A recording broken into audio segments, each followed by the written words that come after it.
এই অবস্থায় কোথাও যাচ্ছেন? হ্যাঁ হাসুবুড়ি, আমি রাজামশাইয়ের সাথে এক দরবেশের সাথে দেখা করতে যাচ্ছি। সাবধানে যাবেন।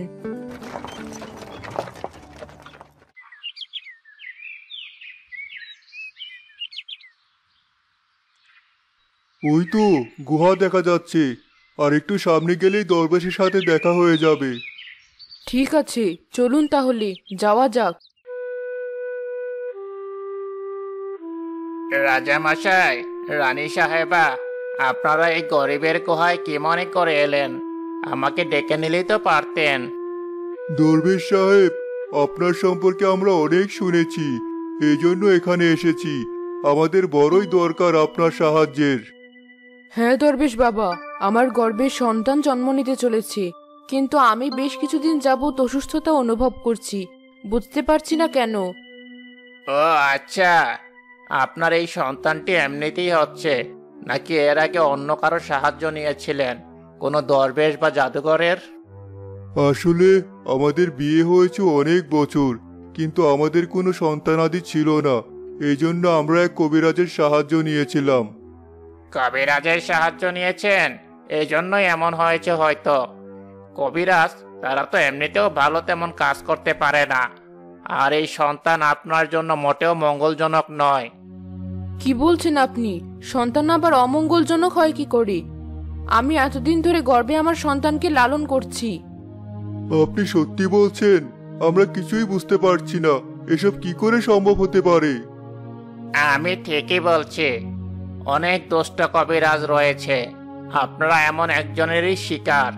আপনার উচিত ছিল আমার মতো কোনো দরবেশ বা পৃথিবীর কোনো জাদুকরের সাথে কথা বলার। এখন যেহেতু ভুল করেই ফেলেছেন, তাহলে আর কি করার? এখন তাহলে আপনি কি বলতে চাইছেন? যে কন্যা সন্তানের জন্ম হতে চলেছে, সেই কন্যা সন্তানকে যদি আপনারা বাঁচিয়ে রাখেন, তাহলে বড় হয়ে এই কন্যা সন্তানই হবে আপনাদের ধ্বংসের মূল কারণ। এ হতে পারে না, আমি একদমই বিশ্বাস করি না। রাজামশাই, এখান থেকে চলুন। আমি তো এই রাজ্যের ভালোর কথা চিন্তা করেই বলেছি। আগুন আমি লাগিয়ে দিয়েছি। আমার মতো এত গুণী একজন দরবেশ থাকতে এই রাজা এবং রানীর কি করে সাহস হয় কোনো কবিরাজের সাহায্য নেয়ার? এখন আমি এদের মজা দেখাবো।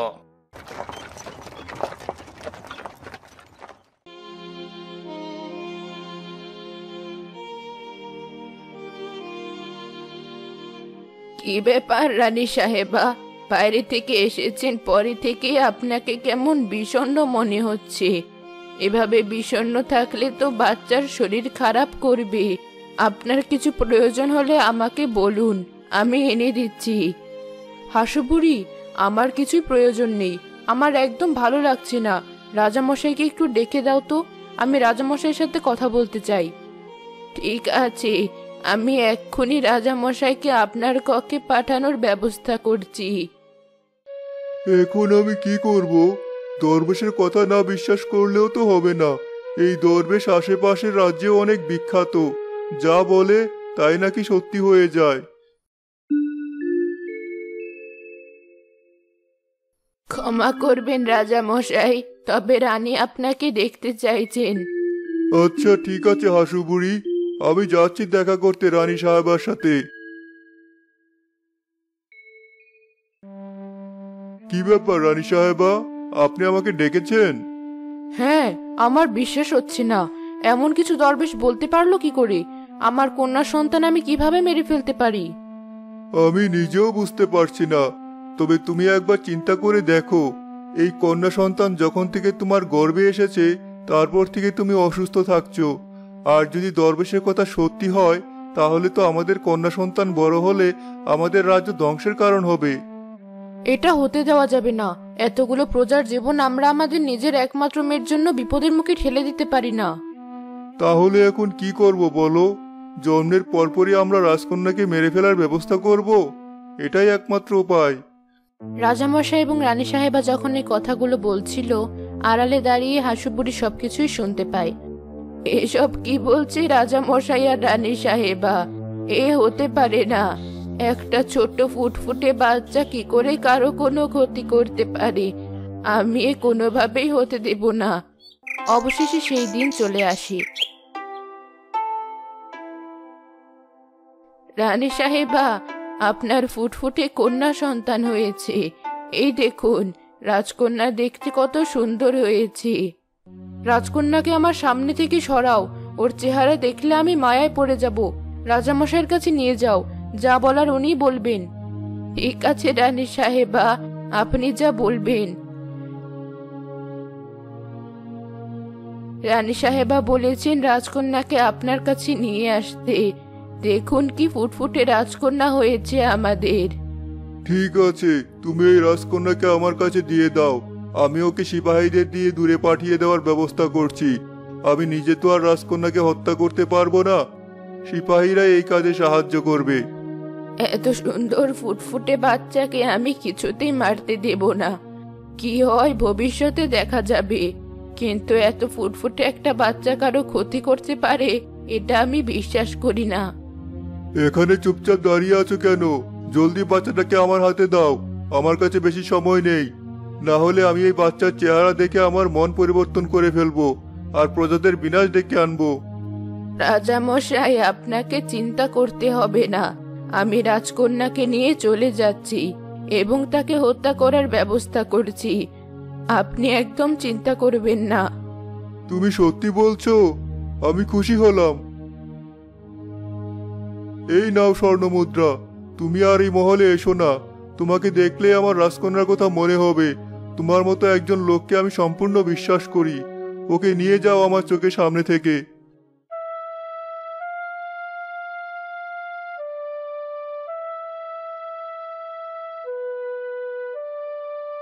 আমি আমার নিজের সন্তানদেরকে তো বাঁচিয়ে রাখতে পারিনি যে নাতি নাতনির মুখ দেখব। এখন থেকে তুই আমার নাতনি। আমি এখানে থেকেই তোকে লুকিয়ে মানুষ করব। কেউ জানতে পারবে না তোর আসল পরিচয় সম্পর্কে। আজ থেকে তুই শুধু আমার নাতনি বিনু। সময় চলতে থাকে এবং রাজকন্যা একটা সাধারণ মেয়ে হিসেবে সেই হাসুবুড়ির কাছে বড় হতে থাকে। কোথায় গেলি বিনু? তোর তো এখন বাড়িতে থাকার কথা। খাওয়া দাওয়ার নাম নেই, সারাক্ষণ শুধু এদিক সেদিক টোটো করে ঘুরে বেড়ানো। আমার একদম খিদে পাইনি, আমাকে যেতে দাও তো। আজ বাজারে সিপাহীরা আসবে। আমার কত ইচ্ছে ঘোড়াতে ওঠার। যদি আজ তাড়াতাড়ি যাই, হয়তো ঘোড়াতে ওঠার একটা সুযোগও পাবো। তোকে কতবার বলেছি এদিক সেদিক ছোটাছুটি করবি না। আর বাজারে কেন যেতে হবে তোকে? কত বড় হয়েছিস। তোকে বলেছি এসব সিপাহী মন্ত্রীদের কাছ থেকে যত দূরে থাকা সম্ভব দূরে থাকবি। আমার কথা কেন শুনিস না তুই? কিন্তু আমার যে খুব ভালো লাগে। আমার তো রাজপ্রাসাদে যাওয়ার ইচ্ছা। আমার আশেপাশে সকলেই রাজপ্রাসাদে গিয়েছে, কিন্তু তুমি আমাকে রাজমহলে কখনোই নিয়ে গেলে না। আবার আমি শুনেছি তুমি নাকি রাজমহলে কাজও করতে। এখন এত কথা জিজ্ঞেস করা বন্ধ কর। আয়, আমাকে কাজে সাহায্য কর। ঘরের কত কাজ বাকি আছে। ঘরের কাজ শেখার নাম নেই, বাইরে গিয়ে ঘোড়া চালানো শিখবে।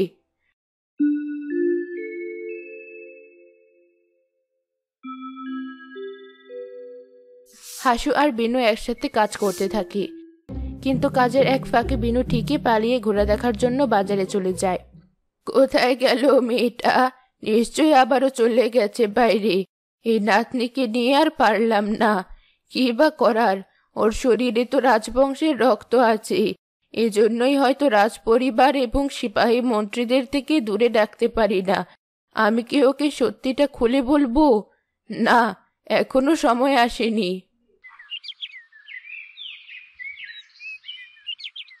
আরে ও হাসিবুড়ি, আপনি কি বাড়িতে আছেন? হ্যাঁ, আমি বাড়িতে আছি, কিন্তু তোমার কি কাজ? তোমাকে তো আমি ডাকিনি। রাজা মশাই পাঠিয়েছেন। রাজা মশাই আপনাকে দেখতে চেয়েছেন, তার বড্ড অসুখ হয়েছে। তা আমাকে কেন দেখতে চেয়েছেন? অসুখ হয়েছে কোনো কবিরাজ দেখালেই তো হয়। না, উনি আপনাকেই দেখতে চেয়েছেন। কবিরাজ বলেছেন তার এই অসুখের আর কোনো ওষুধ নেই। কোনো রাজবংশের রক্তই পারবে তাকে বাঁচাতে। আমাদের রাজবংশের তো এখন আর কেউ বেঁচে নেই। রানী সাহেবা অনেক আগেই মৃত্যুবরণ করেছেন। হ্যাঁ, সেটাই তো। এই জন্যই আপনাকে ডেকেছেন। আপনি তো অনেক আগে তাদের সাথে কাজ করতেন, হয়তো কিছু বলার আছে। আজকের মধ্যেই চলে যাবেন। রাজামশাইয়ের হাতে হয়তো আর বেশি সময় বাকি নেই। এ কেমন দিন এলো! এখন আমি কি করব? রাজা মশাইকে বাঁচাতে পারবে একমাত্র আমার বিনু, কিন্তু তাহলে তো সবাই সত্যিটা জেনে যাবে। আর রাজা মশাই যদি আবারও বিনুকে মারার চেষ্টা করে?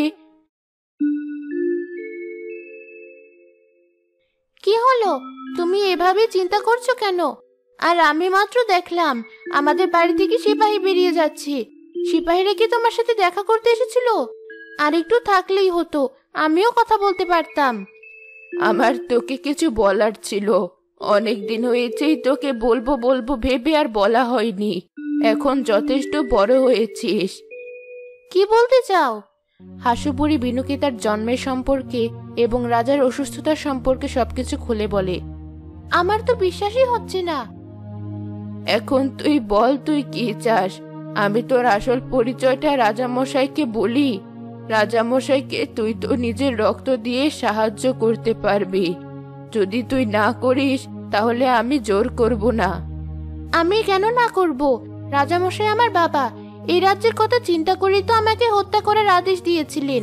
আমি বুঝতে পেরেছি। আমাকে নিয়ে চলো। আমি আমার শেষ বিন্দু রক্ত দিয়ে হলেও বাবাকে বাঁচিয়ে তুলবো। তুমি তো আমাকে এভাবেই বড় করেছো, যেন আমি কখনো বিপদে পড়া কাউকে দেখে সাহায্য না করে যেন পালিয়ে না যাই।